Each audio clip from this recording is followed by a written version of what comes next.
Johnson and Tupu, fantastic, but fitness concerns there. Tom Lynham, he might get himself suspended once or twice. There's a problem there with that. Who's going to take the front line on learning how to pronounce old Johnny D's name? the Union Sevens winger that they've taken a punt on after a trial, John Devatanivalu. Let's go with that. But otherwise, they've got weaker, haven't they? Because Westerman and Kyle Wood were huge. I saw those two players at 9 and 13 as facilitating their 6 and 7 to be the best they can be.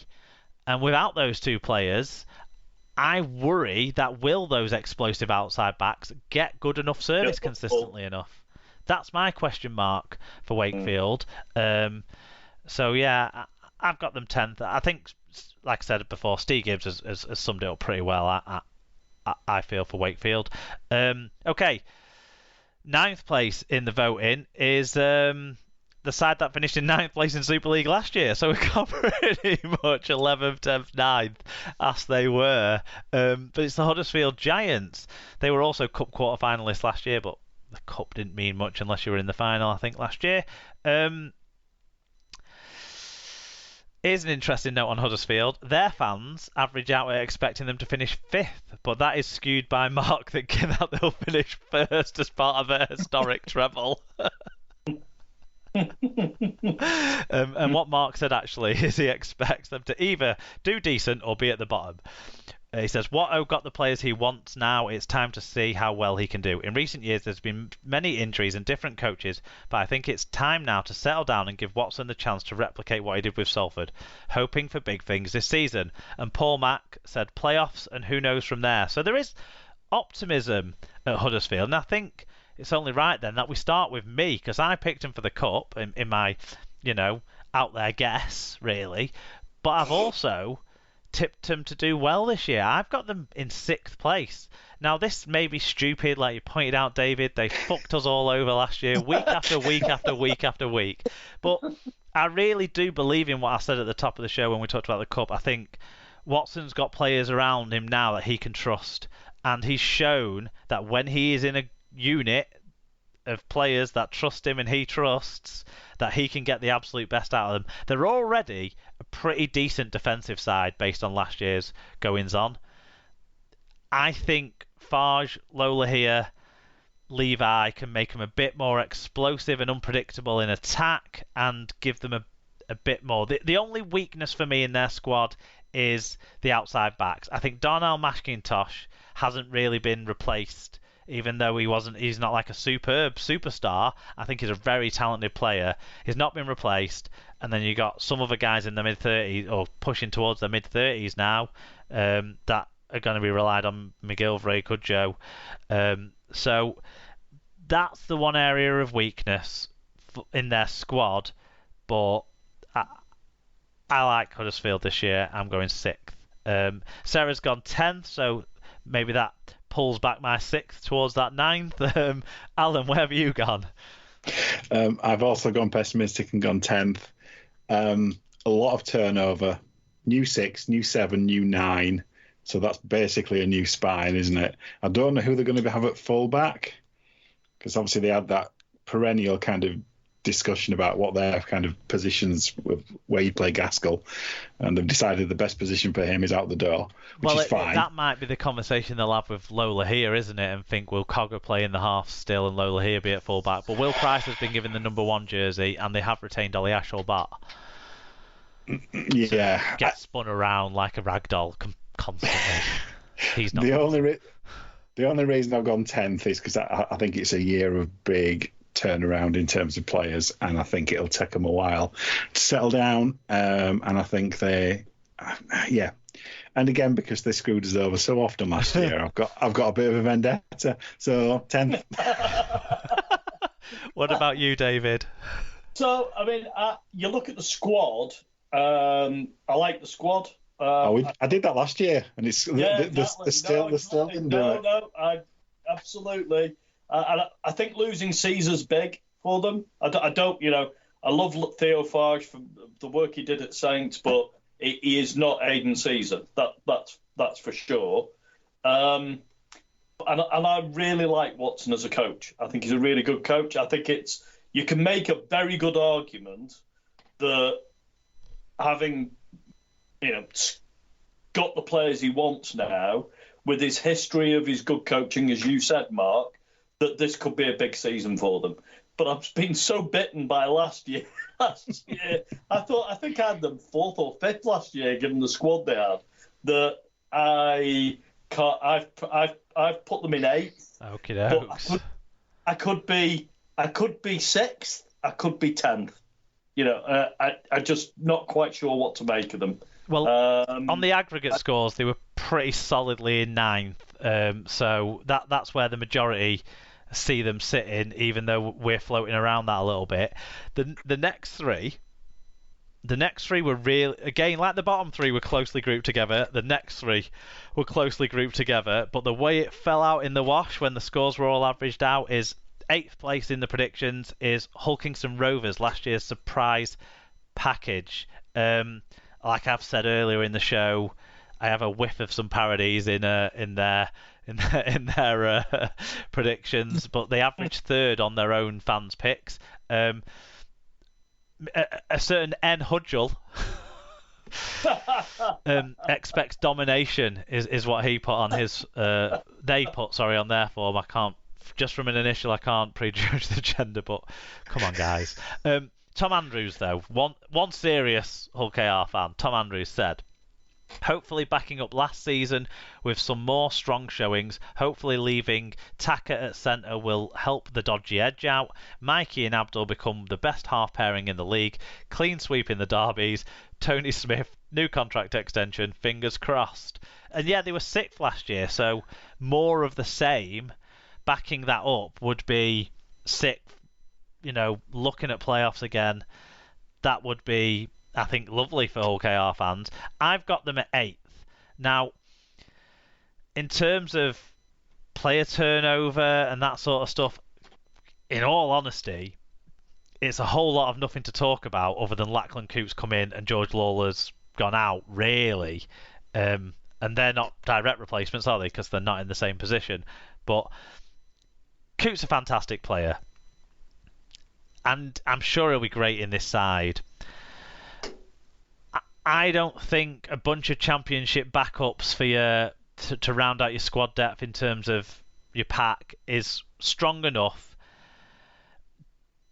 I feel like if they ran into injuries in their outside backs, that could be a challenge. And I also feel like they won't be as much of a surprise this year. People will have tape on them.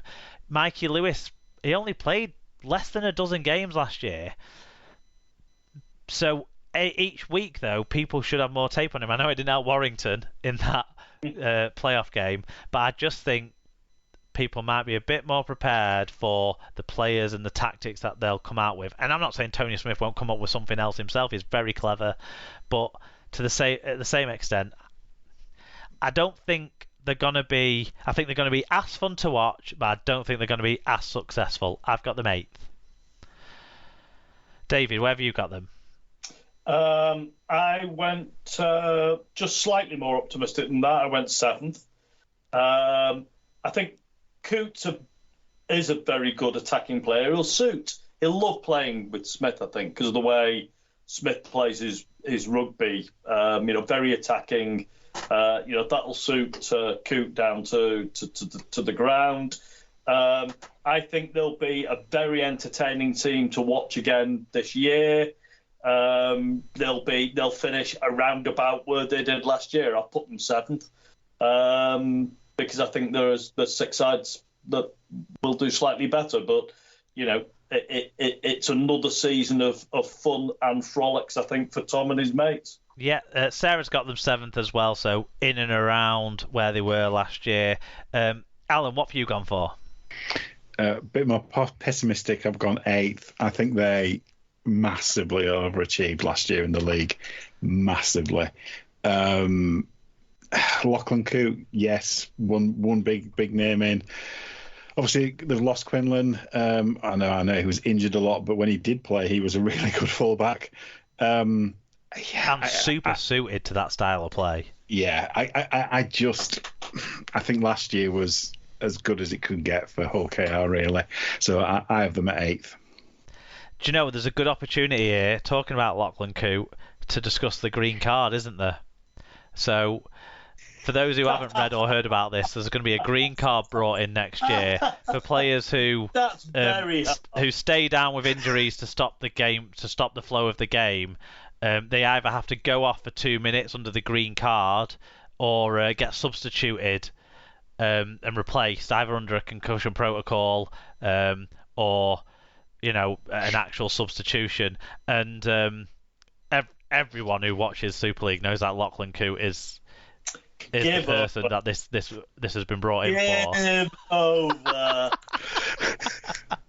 However, I do think the green card's a bloody good idea. I think there are clearly some people that are worried about, what are the medical implications of this. But yeah, putting Lachlan to one side, I think all sides started to take the piss last year. So I think it's a good positive step to try and ensure that we have people being treated for genuine injuries and concerns, not for tactical reasons. Yeah, well, I'm sure those miracles will be even quicker next year, won't they, if he realises he might have to go off the pitch. So, I don't know. I think the shot clocks and stuff they brought in sorted out a lot of these problems, but they just haven't been coaches have found a way around it a little bit, or crafty players have. So maybe we'll just see that come to it. I always think let's wait and see how it actually happens in practice. Yeah. We haven't really had much opportunity to see it in practice. I'm not confident that how much it'll deal with stuff. Alan, did we see any of it in the championship this weekend from what you saw, or in the cup? I'm trying to think of a game I saw in completeness. I didn't see. I can't recall seeing any of it. Really, in terms of cards. So take it. Not cause any controversial moments or. No. I mean, obviously, there's a lot of. Well, funnily enough, obviously scrums were back, and that was it kind of appeared, and no one really noticed that either. So it'll kind of. They were back, and I think everyone forgot the points of play where scrums had been removed before the 2020 season, because they'd removed them from kicks to touch anyway, hadn't they? Yeah, exactly. So it was a bit of a, I remember this. It was like muscle memory. But I can't recall anything where the green card was waived yet. Well, we'll see if it keeps Lachlan Coote up on his feet and on the field more often, and how it affects other teams and other players as well. Let's carry on with our run. Let's carry on with our rundown and move to 7th place, Castleford, which is incidentally where they finished last year, in 7th place in Super League. They, of course, were the cup runner-up as well. Castleford fans average 3rd on their own picks. 3 of them think they'll finish top. And whilst some of them might have some tongue-in-cheek in those predictions, I don't think any are parodies, but I don't know how genuine they are to the same extent. 5 Cas fans think they'll win the cup. 3 thinks that, so 3 of them think they'll win the treble. That's remarkable, isn't it? But they've got a new coach. They'll see if it's going to give them a major silverware. David Archer expects total domination and a return to glory under the Dadders who is Radders. Steve Clark expects hopefully the cast to be more consistent, hard to beat at the Jungle, and hopefully make the playoffs. A few hopefullys in there. That's a bit more tempered of an expectation. I'm on board with that. Simon says, do you like what I did there?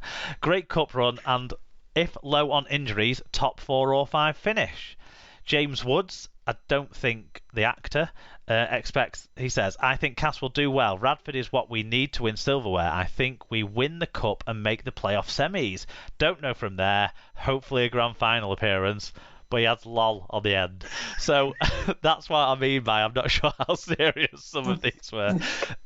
Craig, the Repat Expat cast fan, thinks lots of movement in the player market gives me a lot of hope for a solid, if not groundbreaking year. I think we'll be highly competitive, entertaining, and cause lots of lots of problems. I'd like to think top six and a decent cup run.